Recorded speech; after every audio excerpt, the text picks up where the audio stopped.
दोस्तों नमस्कार। मैं सूरजदीन विश्वकर्मा, ठगी पीड़ित जमाकर्ता परिवार तपजब संगठन। साथियों, आज 8 नवंबर 2024 में आप सभी दर्शकों का स्वागत है, खासकर हमारे सभी सम्मानित कार्यकर्ता बंधुओं का, हमारे संगठन के सभी साथियों का भी आज के इस खास एपिसोड में बहुत ही हृदय से स्वागत करता हूं और निवेदन करता हूं कि वीडियो को ध्यानपूर्वक सुनेंगे। आज कुछ खास वीडियो है और बहुत ही विशेष जानकारी है, कुछ दुखद घटनाएं भी हैं, उनके बारे में भी बताऊंगा। इसलिए वीडियो को आप लोग ध्यानपूर्वक सुनेंगे और इस वीडियो को सुन करके लाइक कमेंट भी कर देंगे। और जिन साथियों ने अभी तक हमारे चैनल को सब्सक्राइब ना किया हो, सब्सक्राइब भी कर लेंगे ताकि आपको घर बैठे सही जानकारी मिलती रहे। और इस वीडियो संदेश को ज़्यादा से ज़्यादा लोगों तक शेयर भी करें। आज हम देख रहे हैं तमाम साथी, उनका कहना है वीडियो सुनते सुनते थक गए, परेशान हो गए। और वो ये वही कह रहे हैं जो गैर जिम्मेदार व्यक्ति हैं, जो भुगतान के प्रति हमारा संगठन संघर्ष कर रहा है, उसमें ना तो उनका सहयोग होता है, ना सपोर्ट होता है। वीडियो में कमेंटबाजी से तमाम तरह का अपनी वार्ता कर लेते हैं। तो मैं उनसे कहना चाहूँगा, आप वीडियो सुनते सुनते थक गए हैं, लेकिन एक बात और याद रखिएगा, अगर भुगतान नहीं करा पाए तो वीडियो अभी सुनते सुनते थके हैं, फिर आप अपनी ज़िंदगी से थक जाएंगे और उसके बाद फिर कोई ना कोई डिसीजन लेना पड़ेगा। ऐसे साथियों से मेरा निवेदन है कि आप लोग घर में बैठ कर के जो नेतागिरी कर रहे हैं, अनावश्यक भाषणबाजी कर रहे हैं, ये निश्चित रूप से किसी न किसी दिन आपको भारी पड़ेगी। और जब तक भुगतान नहीं अपने निवेशकों का करा देते, तब तक आपका सुख चैन कभी वापस नहीं आ सकता। ये चैलेंज है और अपने निवेशक का भुगतान कराना ये आपकी ईमानदारी है, आपका कर्तव्य है, आपकी गारंटी है, क्योंकि आपने अपना सीना ठोंक करके अपने ही लोगों का पैसा जमा कराया था और गारंटी लिया था कि मैं पैसा दूंगा। आज वही निवेशक जब आपके सामने पेश होकर के अपना भुगतान मांगता है तो आप लोग चारों तरफ भागते हैं, कोशिश करते हैं कि हम बचें कैसे। और वही निवेशक है जिसके घर में आप लोग पहुंचते थे तो बहुत अच्छे ढंग से आपका स्वागत करते थे, मान सम्मान करते थे, लेकिन भुगतान आप न दिला पाने के कारण वही आपका निवेशक आपके प्रति किस तरह के भाव रखता है, इसको बताने की आवश्यकता नहीं है। इसलिए आपको बता दें, हमारा संगठन कई वर्षों से निरंतर देश के लगभग 40 से 45 करोड़ के निवेशकों का भुगतान कराने के लिए संघर्ष कर रहा है, सरकार से भुगतान की मांग कर रहा है और वो भी कानूनी तरीके से। सरकार का ही बनाया हुआ कानून वर्ष 2019 के तहत प्रत्येक निवेशक के भुगतान की मांग चल रही है और इसी भुगतान की मांग को लेकर के हमारे संगठन के द्वारा 1 सितंबर 2024 से निरंतर आंदोलन भी चलाया गया और वो सफल रहा। लगभग आगे कहीं कहीं बंद हुआ, कहीं कहीं चल रहा है। इसमें निश्चित रूप से ये पीड़ितों का संगठन है, पीड़ितों का ही आंदोलन है, पीड़ितों को ही इसमें शामिल होना है और पीड़ितों के सहयोग से ही आंदोलन आपका सफल होगा। इन्हीं पीड़ितों की दम पर देश के प्रत्येक निवेशक का भुगतान भी संभव होगा। अब आप तमाम साथी हैं जो आंदोलन में ज़्यादा कदा पहुंचने वाले हैं, वो तरह तरह की टिप्पणी करते हैं, इतने दिन हो गया कुछ नहीं हुआ, इतने दिन हो गया कुछ नहीं हुआ। और जो बेचारे रात दिन सेवा दे रहे हैं आप सबके भुगतान के लिए, अपना घर द्वार बीवी बच्चे छोड़ करके, अपना रोजी रोटी छोड़ करके आंदोलन में बराबर लगे रहते हैं, वो बेचारे आज भी नहीं थके हैं। असली आंदोलनकारी वही हैं, उनका मैं हृदय से स्वागत, वंदन, अभिनंदन करता हूं और आने वाले समय में ज़रूर इनका संगठन की तरफ से मान सम्मान होना चाहिए। तो ये है अंतर असली आंदोलनकारियों में और नकली आंदोलनकारियों में। नकली आंदोलनकारी वही है जो बातें ज़्यादा करता है, कम करता है, और वह एजेंट ही है।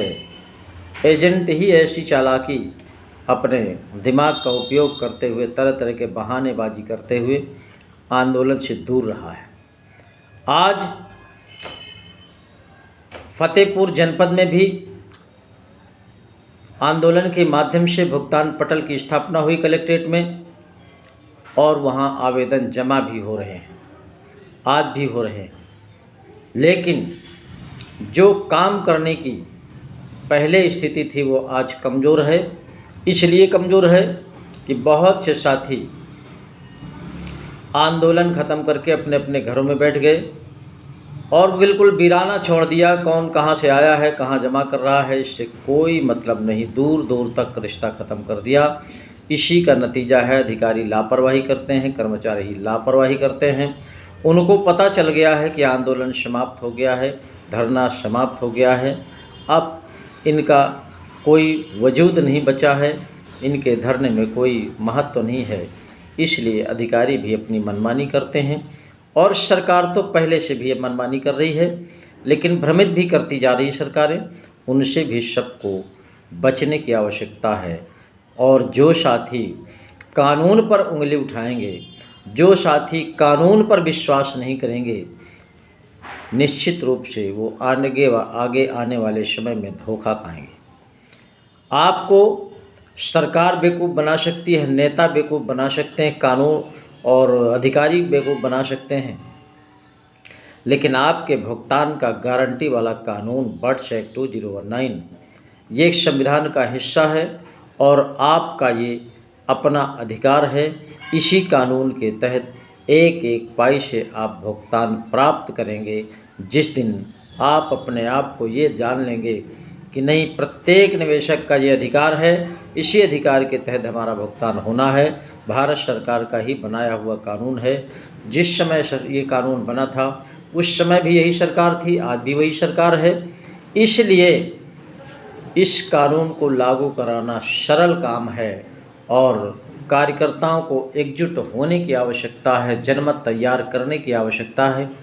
जिस तरह से संगठन के मुखिया आदरणीय मदन लाल आज़ाद जी ने अपना देश में वर्चस्व दिखाया, संगठन बना करके भुगतान की आवाज़ लगाई है, निश्चित रूप से सरकारों में ज़रूर खलबली मची हुई है। भले ही कोई नतीजा न दिया हो सरकार ने, लेकिन खलबली मची हुई है कि ये संगठन दिन दूना रात चौगुना बढ़ता जा रहा है। पूरे देश में क्रमशः प्रत्येक ज़िले में ये अपना संगठन तैयार करता जा रहा है। इस बात का भय सरकारों में बना हुआ है, चाहे प्रदेश की सरकार हो चाहे केंद्र की सरकार हो।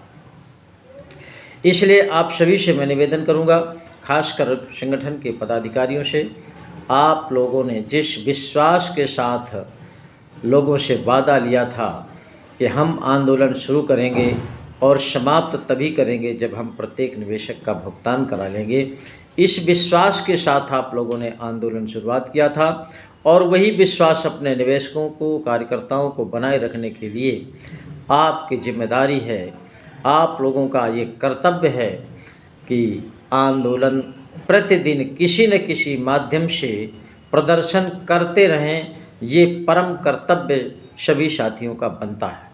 लेकिन जो भी जिम्मेदार लोग हैं उनका कोई कमेंट नहीं आता, उनकी कोई वार्ता नहीं होती। वो बिल्कुल ऐसा लगता है कि किसी ने खदेड़ दिया है, जिला बदर हो गए हैं, या और भी तमाम शब्दों से उनको नवाजा जा सकता है, ऐसी स्थिति बना लिया है और अपना धीरे धीरे जनमत, अपना धीरे धीरे विश्वास भी कमज़ोर कर रहे हैं। इसलिए मैं चाहता हूँ कि अपना अपना काम निपटाते हुए, अपना अपना काम करते हुए भी इस काम को ज़रूर तवज्जो दीजिए, अन्यथा नवंबर भर किसी तरह से झेला जा सकता है। इसके बाद आप लोगों के ऊपर समस्याओं का अंबार लग जाएगा और आप लोग बारी बारी से परेशान हो जाएंगे।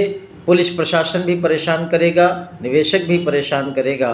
आप फिर उसी स्थिति में आ जाएंगे जैसे पहले सुबह से शाम तक कलह होती थी, सुबह से शाम तक कहीं न कहीं किसी न किसी निवेशक से या किसी न किसी शासन प्रशासन के लोगों से आपको जूझना पड़ता था, वही स्थिति फिर पैदा हो जाएगी।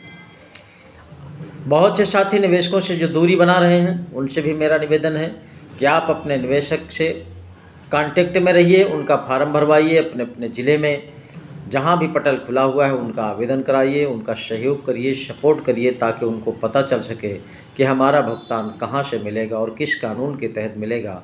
उनको भी बराबर जिम्मेदारी अपने हिस्से की निभानी पड़ेगी और उनका सहयोग कार्यकर्ता साथी अवश्य करेंगे। साथियों, दुखद घटना भी है। हमारे फतेहपुर जनपद के एक बहुत ही कर्मठ साथी थे, दयाराम लोधी जी। उनकी माताजी का निधन हो गया है। हम ऊपर वाले से प्रार्थना करते हैं कि उनकी आत्मा को, माताजी की आत्मा को शांति दें और परिवार को इस दुख की घड़ी में दुख सहन करने की क्षमता प्रदान करें। पूरे परिवार को ऐसा आशीर्वाद दें कि उनका परिवार खुशहाल ज़िंदगी जीने लगे। और हमारे एक बाराबंकी के साथी हैं, उनके ऊपर भी इसी तरह की घटना घटी है।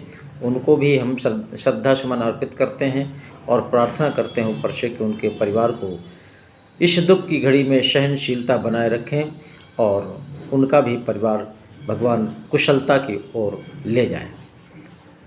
ये घटनाएं हैं साथियों, और भी तमाम घटनाएं ये हैं कि हमारे अभी एक एजेंट का फ़ोन आया था रायबरेली से। रायबरेली के एक साथी हैं, कौन सी कंपनी बताया था, किसी कंपनी के हैं। उनके निवेशक ने पुलिस में शिकायत कर दिया, पुलिस ने उनको बैठाल रखा था। रामबरन नाम है उनका और कंपनी का नाम है हाँ ये PACL का है। तो वो रात भर बैठाल रखा।